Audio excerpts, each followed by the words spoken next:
శ్రీ గురుభ్యో నమః. హరి ఓం.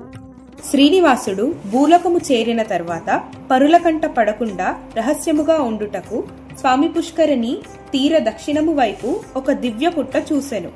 ఆ పుట్ట ఒక చింత చెట్టు మూలమున ఉన్నది. ఆ స్థానము పవిత్రమైనదని తెలిసి అచట వసించెను. బ్రహ్మ ధేనువుగా, శివుడు దూడగా, సాక్షాత్ లక్ష్మి గోపాలిగా పతిని అన్వేషించుచు చోళరాజ్యమునకు వచ్చి రాజమందిరమున విక్రయించి కొల్లాపురమునకు పోయాను. రమానాథుణ్ణి వెదుగుచు గోరూపి అయిన బ్రహ్మ స్వామి పుష్కరిణీ తీరమున గల పుట్టపై క్షీరాధారచే నిత్యము వర్షించుచుండెను.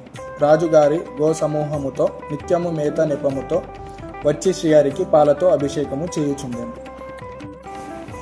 ఒకనాడు ఉదయమున ఆ గోవు పోయి హరికి నిలయమైన ఆ పుట్టపై పాలాభిషేకము చేయుట చూసిన గోపాలుడు కోపగించి గొడ్డలిని చేతిలో తీసుకొని గోవును వధింపబోయెను.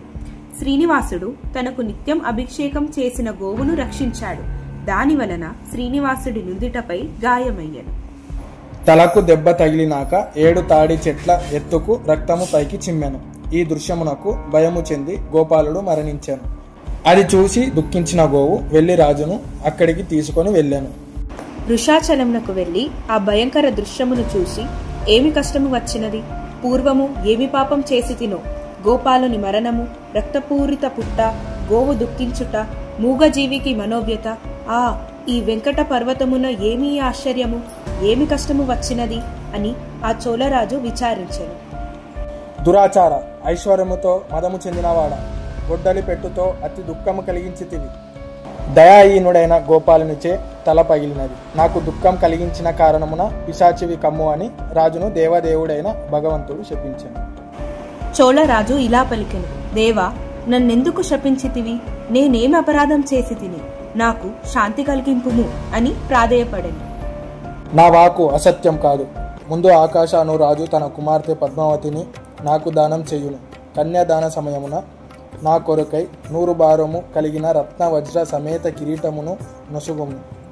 దానిని నేను ప్రతి శుక్రవారం సాయంకాలం సమయమున ధరించెదను. కిరీటధారణ సమయమున నా కన్నుల యందు ఆనంద బాష్పములు వచ్చును. ఆ 6 గడియల కాలము నీకు సుఖము కలుగును. గాయమునకు ఉపశాంతి కొరకు వైద్యశాస్త్ర విశారదుడైన దేవగురువు బృహస్పతిని కలిసి మందు చెప్పుము అనగానే బృహస్పతి, దేవ, మేడి చెట్టు పాలతో కర్పూరము కలిపి గాయముపై ధరించుము అని చెప్పాను.